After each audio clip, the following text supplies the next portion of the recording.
பஞ்சபூதங்களால் ஏற்படக்கூடிய அநியாயங்கள், அக்கிரமங்கள் எல்லாம் இனிமே இயற்கை தன் கட்டுக்குள்ள கொண்டு வரும் என்று சொல்லப்படுகிறது.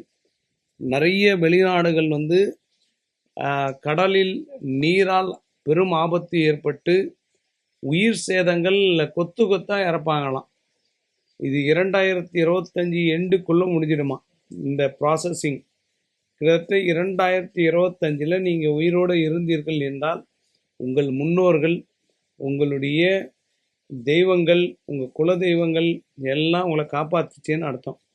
ஏன்னா கொரோனாவுடைய தாக்கம் ஒரு பக்கம், இயற்கையுடைய தாக்கம் ஒரு பக்கம், இப்படி பல இடர்பாடுகளுக்கு இடையில மனித உயிர்கள் இந்த ஆண்டு இறுதிக்குள் கொத்து கொத்தாக மடிவார்கள் என்று சொல்லப்படுகிறது. அதனால் வாழ்கிற வாழ்க்கையை பயந்து பயந்து வாழ்கிறத விட இருக்கும்போது இன்பமாக இருந்துட்டு போங்க, அதான் நல்லது.